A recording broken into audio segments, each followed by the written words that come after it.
आणि आता बातमी धाराशिवमधून। धाराशिवमध्ये बिबट्याचे हल्ले वाढलेत।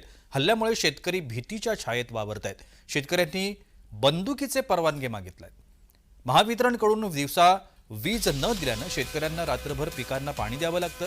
मात्र धाराशिव जिल्ह्यामध्ये अनेक शेतकऱ्यांवर रात्रीच्या वेळी बिबट्याने हल्ले केलेत। शेतकरी भयभीत आहेत। या संदर्भामध्ये शेतकऱ्यांनी बंदुकीचे परवानगी मागायला आता सुरुवात केली।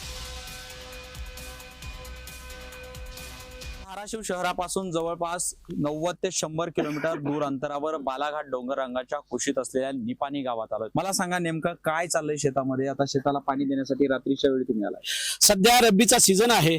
गहू असेल, ज्वारी असेल, हरभरा असेल, पाणी देण्याची अत्यंत गरज आहे।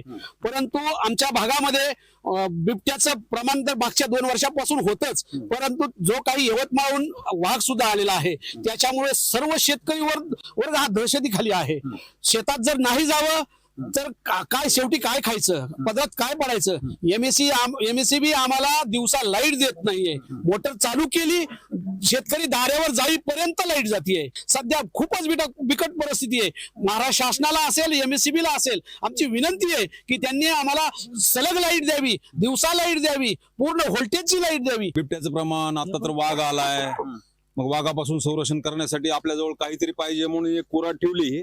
आता कुऱ्हाडीचा वापर कुठपर्यंत होतोय किंवा कुऱ्हाडीला वाघ कुठपर्यंत भिईल हे सांगता येत नाही, पण आपण स्वसंरक्षणासाठी एवढं तरी ठेवलंय। शासनाने एकतर ते वन्य प्राण्यांचं निर्मूलन किंवा निर्मूलन करावं, नाही तर आम्हाला पिस्तूल बाळगण्याची परमिशन द्यावी किंवा पिस्तूलचं लायसन आम्हाला महाराष्ट्र शासनाने स्वसंरक्षणासाठी द्यावं। आम्हाला स्वसंरक्षणासाठी जर शासनाने पिस्तूल दिली तर किमान त्या पिस्तूलच्या आवाजाने का व्हायना पण तो वाघ भिवून पळून जाईल। मारण्याचा आमचा उद्देश नाही, त्या आवाजाने का व्हायना पण तो भिवून पळून जाईल।